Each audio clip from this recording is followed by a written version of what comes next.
Bueno, le doy la palabra ahora a Luciano Fernández. Buenas tardes, compañeras y compañeros. Primero, decir que la gratitud es de Arte Capital. En nombre del Consejo Directivo, darles la bienvenida a todos y a todas, porque para nosotros, desde siempre, pero fundamentalmente desde que Cristina estuvo en este mismo estrado, vamos a decirle, hablando para nosotros y nosotras, para la representación más de base de Arte Capital,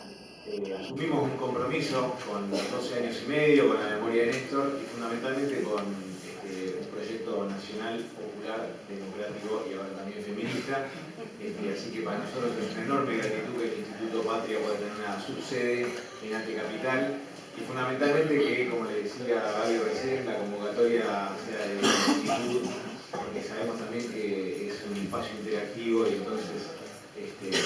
digamos, no es únicamente un espacio de escucha, sino también de participación.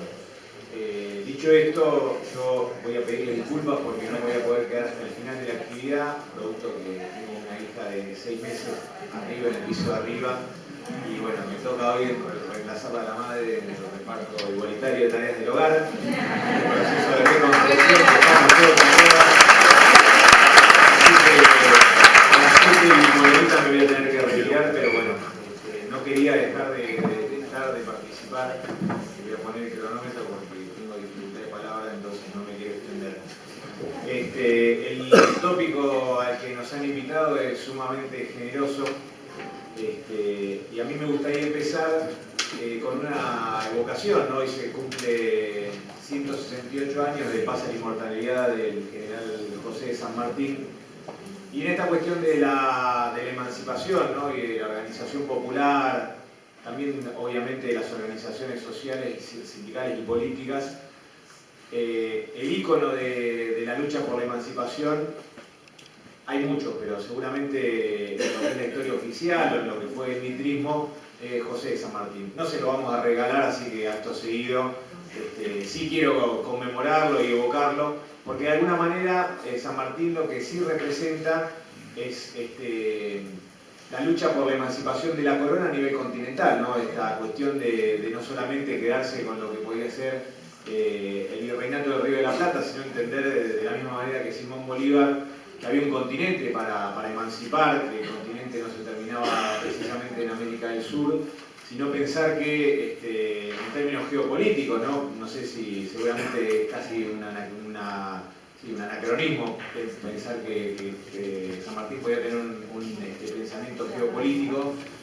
pero seguramente lo tenía, porque por eso se dio tamaña tarea, y de alguna manera también con la muerte del Libertador, o por esos años, digamos, ¿no? Cuando empieza la Confederación, empieza otra lucha de la emancipación o por la emancipación en estas tierras, que es la lucha por la emancipación de la clase dominante, ¿no? Porque de alguna manera también cuando logramos declarar que somos autónomos de la corona, que somos soberanos, que vamos a elegir nuestro sistema de organización del Estado, del gobierno, empiezan las pujas por quién representa y cómo se organiza en esta tierra el Estado Nacional,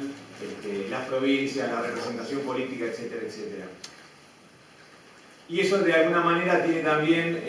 un punto de quiebre con Urquiza, ¿no? Con la Constitución Nacional y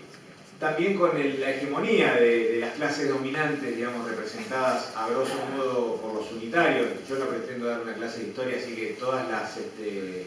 imperfecciones que pueda tener lo que voy diciendo me las pueden corregir y insisto, no quiero generar una polémica colateral con lo que voy diciendo, pero todo es digamos, a trazo grueso. Bueno, donde los unitarios de alguna manera implantan este proyecto de país que, por más que en la Constitución se propone federal, precisamente en la conformación del Estado Nacional demuestra que es profundamente unitario porque la representación política, el Poder Judicial, la sede de los ministerios, etcétera, etcétera, etcétera, tiene base en la ciudad más importante, que es la ciudad del puerto, digamos, ¿no? Donde se genera, donde la aduana retiene la riqueza y donde se genera, por el modelo agroexportador,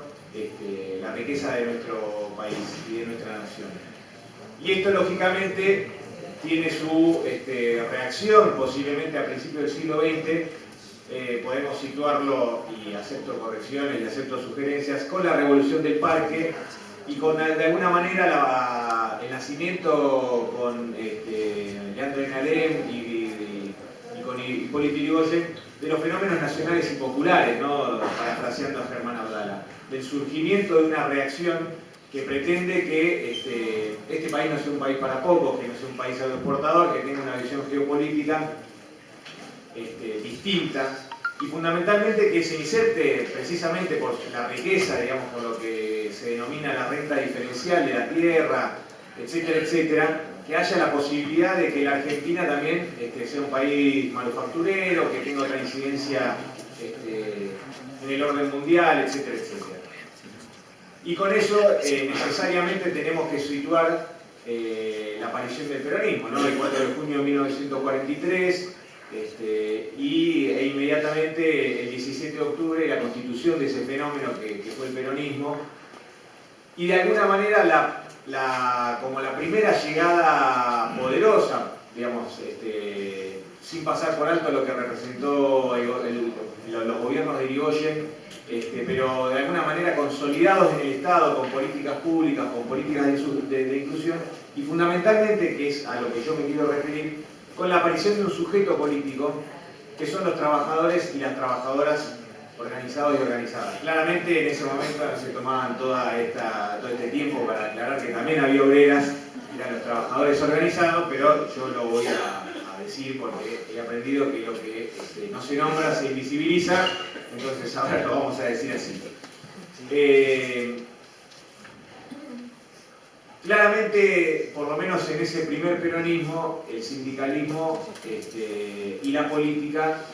no estaban disociados, ¿no? De hecho, la resistencia peronista, si uno revisa los nombres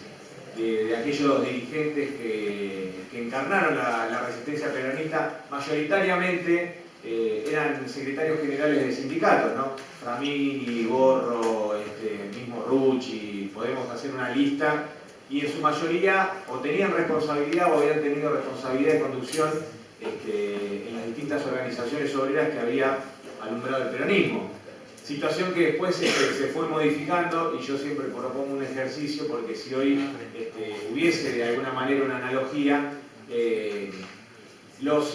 nombres por ahí no incluirían tantos dirigentes sindicales, sino que tendríamos representaciones de otros tipos, ¿no? de organizaciones políticas y sociales de otras características. Y digo esto porque de alguna manera también lo que nos ocupa a nosotros hoy no es que yo haga revisionismo histórico así, abuelo de pájaro, sino ver un poco qué es lo que nos pasó de un tiempo para acá con la representación sindical, fundamentalmente con cierta dirigencia sindical y con el proyecto nacional y popular, que durante 12 años y medio vino a romper el congelamiento salarial, vino a reinstaurar las paritarias, vino a hacer que se firmaran 3.000 convenios colectivos de trabajo nuevos, vino a recuperar el Consejo del Salario Mínimo Vital y Móvil,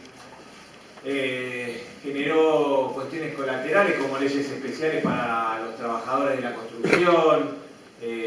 las moratorias para los jubilados y las jubiladas, la ley de jubilación para las amas de casa y tantas cuestiones que tienen que ver con el trabajo doméstico, cuestiones que en gran parte eran recuperar grandes aspectos de la Constitución del 49, el carácter humanista, ¿no? de esa Constitución, volver a hacerlos ley, volver a devolver derechos perdidos, conculcados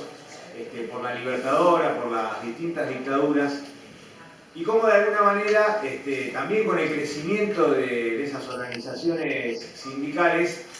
se empieza a producir paradójicamente un divorcio, ¿no? a mí me gusta situar de alguna manera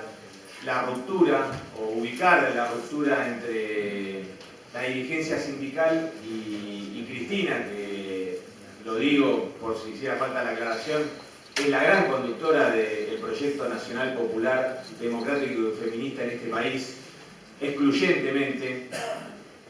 pero lo situó en ese acto en la cancha de River, que seguramente todos y todas recordarán, donde al uso de la palabra el compañero Hugo Moyano, con quien este sindicato ha desarrollado en el último tiempo una excelente relación, y que obviamente nos congratula que se hayan juntado Cristina y Moyano en el Mata los otros días, pero en ese momento Moyano plantea que su anhelo es que en algún momento haya un presidente obrero en la Casa Rosada, a lo que Cristina, que también tiene dificultad de palabra, y es nerda y perezosa, le dice: yo laburo desde los 18 años. Y también es una cuestión para atender, porque con el poderío que pudieron desarrollar las organizaciones sindicales durante los 12 años y medio de gobierno nacional y popular, nosotros no pudimos resolver, y cuando digo nosotros hablo inclusivamente de gobierno y movimiento obrero, el 30% de trabajadores y trabajadoras informales. O sea, hay una economía en negro, hay una economía no reconocida ni por el AFIP, ni por el Ministerio de Economía, ni por el Ministerio de Trabajo, mucho menos por las organizaciones sindicales, que siempre quedó como, si bien se redujo mucho, porque si Tomás llega a saber que yo estoy diciendo esto, me va a hacer la corrección, así que la hago yo. Si bien se redujo mucho, porque no hay que olvidarse que la informalidad, cuando Néstor asume, estaba en más del 50%, se redujo hasta un 32,8%, si no me falla la memoria. Bueno, al calor de todo eso, de repente se produce esta suerte de divorcio, en donde de alguna manera la columna vertebral del movimiento, como bien lo definió, pero en algún momento se propone ser la cabeza, o sea, dejar de ser la columna vertebral y ser cabeza. En esto hay que hacer una aclaración que a mí me gusta, digamos, de alguna manera siempre subrayar, es que el peronismo nunca fue el laborismo. De hecho, el peronismo tuvo su laborismo, que fue Cipriano Reyes, y por eso terminó como terminó Cipriano, pero nunca tuvo un proyecto integralmente clasista. Lógicamente sí vino a decir la clase que tiene que ser sujeto, la clase que tiene que tener una voz determinante es la clase obrera, pero siempre se propuso una alianza con la burguesía nacional, lo que decía antes, un proyecto de sustitución de importaciones, etcétera, etcétera, que necesariamente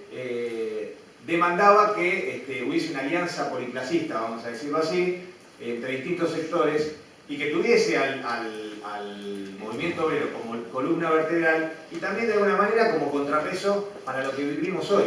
para los poderes fácticos, para los que no tienen las mayorías, pero desde la generación del 80 habían desarrollado instrumentos como haber organizado un país, ni más ni menos, y tener el poder menos democrático de los tres al servicio de ellos,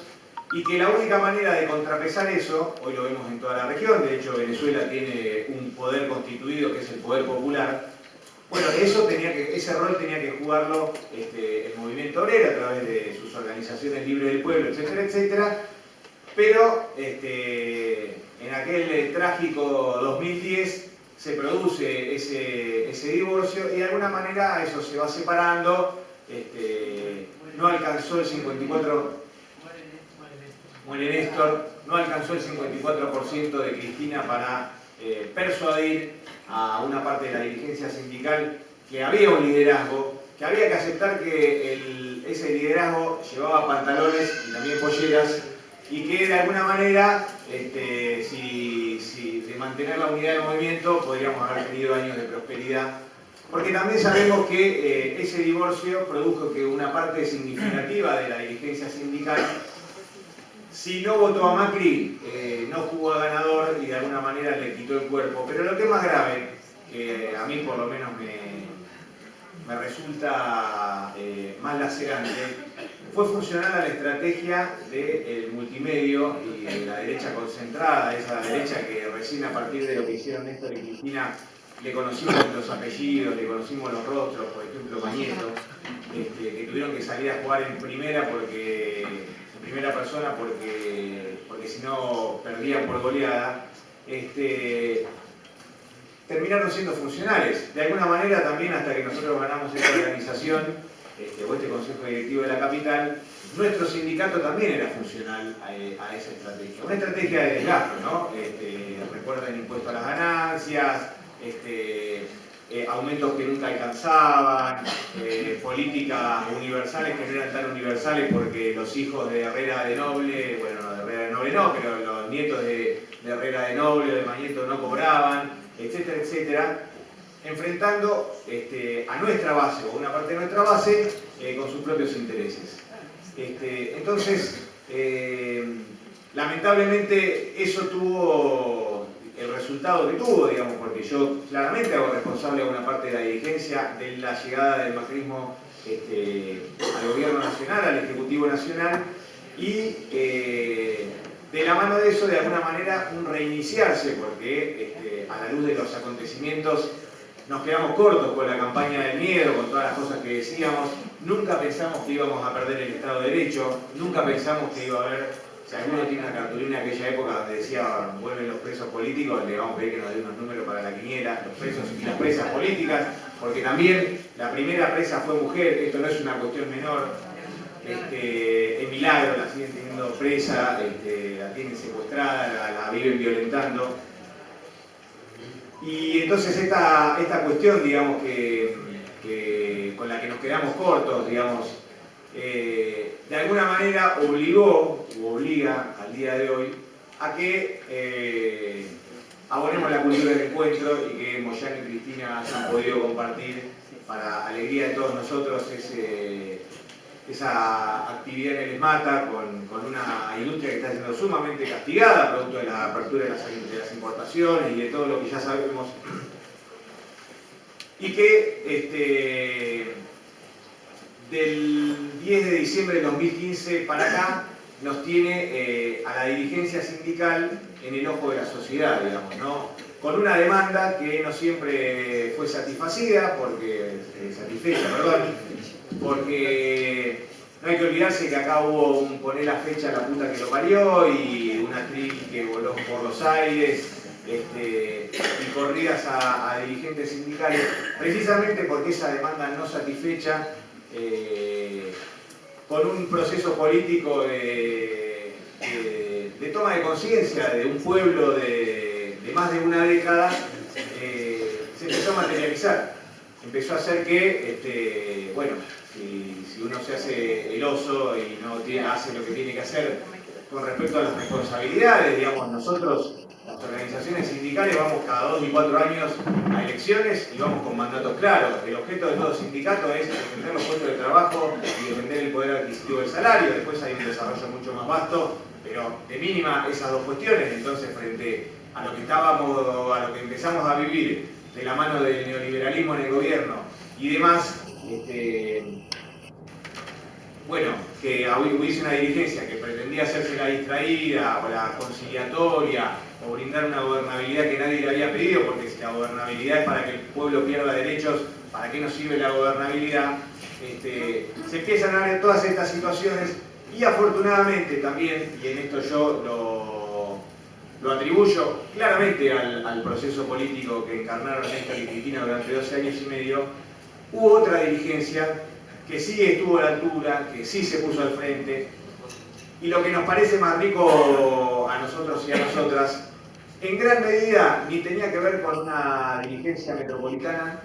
ni tenía que ver con una dirigencia de primera línea que se pavoneaba por los canales de televisión, ¿no? Empezaron a aparecer las distintas regionales de la CGT, de la misma CGT, digamos, que peleaba el pirata, ¿no? No estamos hablando de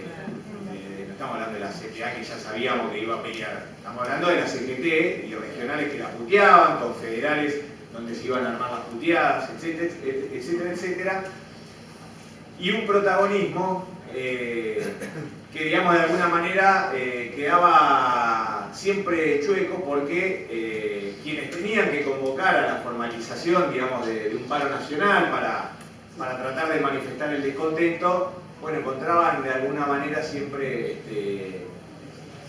claro, cuestiones que los habilitaban, ¿no? Diagonales, no, llamaron, no sé qué, cuestiones dilatorias que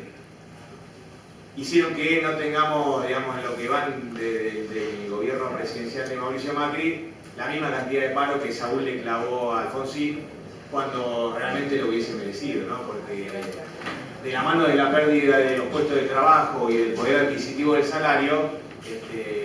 vinieron los tarifazos, vinieron la pérdida de políticas públicas destinadas a los más vulnerables. Y en esto hay que hacer una aclaración, digamos, estamos los sindicatos de base por un lado, que tenemos, como decía antes, el objeto, digamos, de la principal responsabilidad de defender a nuestros representados y a nuestras representadas. Están las organizaciones de tercer grado, como la CGT, como la CTA, que lo que tienen que propender es a conducir a las cuestiones más generales de la clase, si se quiere, ¿no? Entonces, tener cuestiones menos sectoriales y cuestiones más generales, por ejemplo, para aquellos trabajadores y trabajadoras que por no tener relaciones formales con sus empleadores, no tienen representación alguna y muchas veces, si el gobierno es nacional y popular como lo tuvimos nosotros, tienen políticas que ayudan a que sus vidas sean menos miserables. Entonces, frente a todo este avance de la derecha neoliberal, la inacción de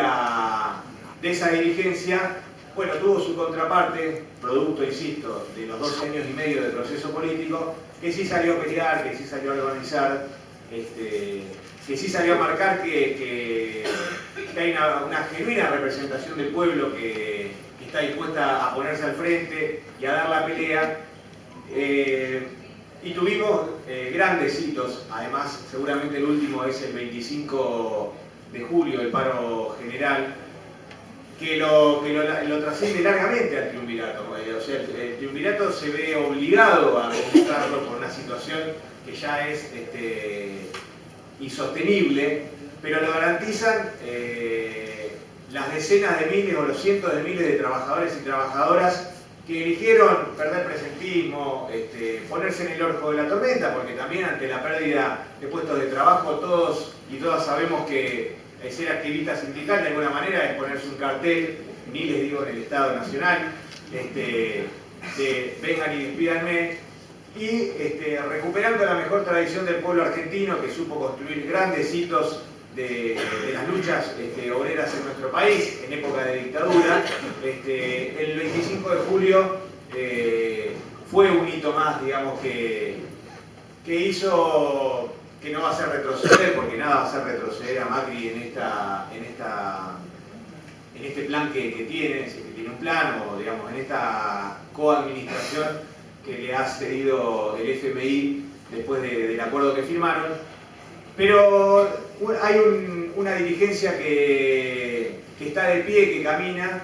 y que fundamentalmente, en gran medida, posiblemente a partir del encuentro de Moyano y Cristina, podamos decir que nos falta poco de la representación de la dirigencia sindical para sentir que la totalidad de la dirigencia sindical entiende que tiene que volver a haber una perspectiva política. Lorenzo Miguel decía que la salida nunca es gremial, que la salida siempre es política, y aquellos dirigentes que intentaron en algún momento decir no, esto es político, el paro es político, nos quieren llevar una medida política, los despidos del Estado son políticos, empiezan a ver que si acá no hay un cambio en la política, acá no hay un cambio en la dirigencia política, por más maquillaje económico que le proponga Lagarde en la videoconferencia o no sé qué, no tenemos alternativa y más temprano que tarde también van a terminar pagando con sus propias organizaciones las consecuencias de un modelo de ajuste para el conjunto del pueblo argentino. Dicho todo esto, y de alguna manera aprovechando que tengo el gusto de compartir con Gabriel y con Estela esta mesa, en eso, digamos, en esa especie de recorrido histórico que pretendía hacer, hablaba de la aparición de un sujeto, ¿no? De la aparición de ese sujeto de la clase trabajadora por primera vez en la Argentina, con grandes antecedentes, digamos, con los anarquistas y los socialistas, como los primeros exponentes del intento de organización obrera, pero con la consolidación, sin dudas, a partir del peronismo, la aparición de ese sujeto, digamos, que aparece para ganar derechos, ¿no? Y yo creo que en tanta noche neoliberal, más allá de grandes hazañas como fueron el 14 y 18 de diciembre, donde ganamos la calle, con una presencia sindical muy importante, donde los obligamos a que cayera la sesión, producto de las barbaridades que estaba haciendo la gendarmería en ese momento con nuestros diputados y nuestras diputadas, y fundamentalmente con todos y todas los que nos manifestábamos en la plaza de los dos congresos,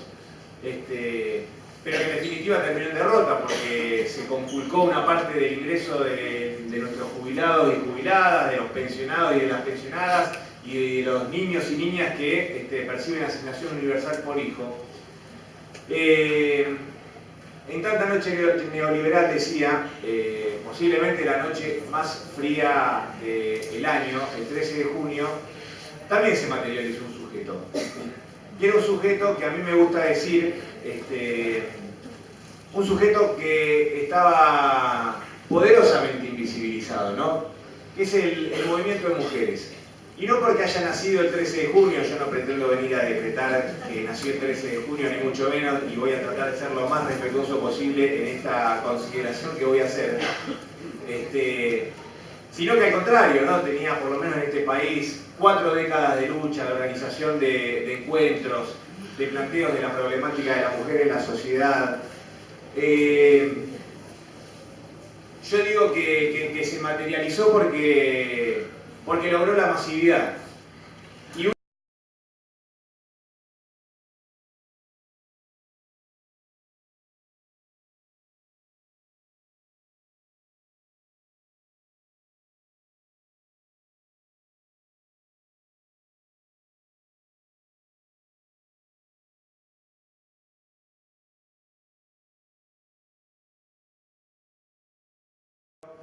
Y la masividad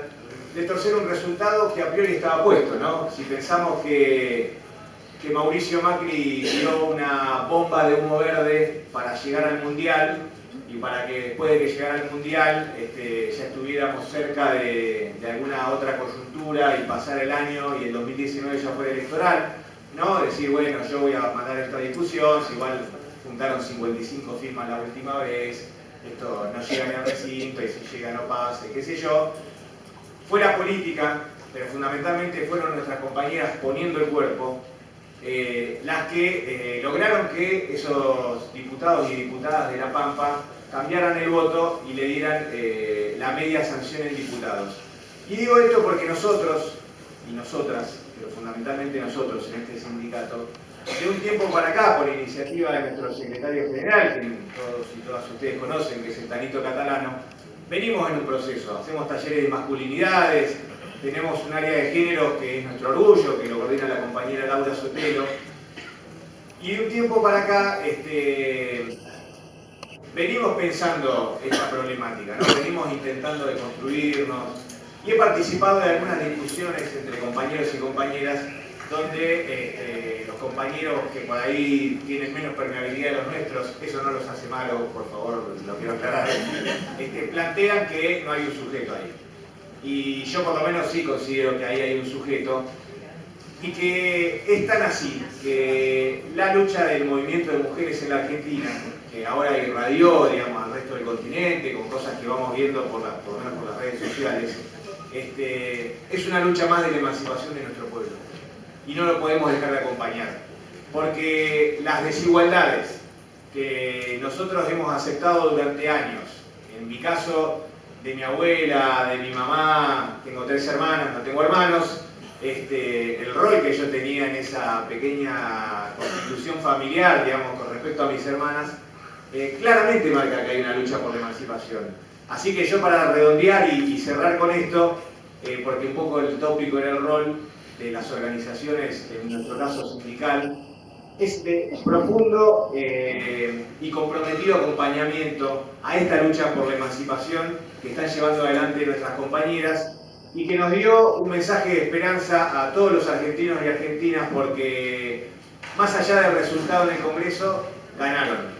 porque hoy se está hablando en todos lados de la problemática de la mujer, los medios masivos de comunicación están visibilizando la cantidad de muertes que tenemos en 2 semanas por abortos clandestinos, y fundamentalmente porque viene a reforzar lo que tiene en su origen, digamos, ¿no? Que es el rol de la mujer en la sociedad. Y que para nosotros, desde ATE Capital, para todos los compañeros y compañeras que hacemos este sindicato de día a día, tiene que ver con una cuestión de paridad. Así que yo les agradezco el tiempo que me han dedicado y bueno, es un gusto estar acá con ustedes.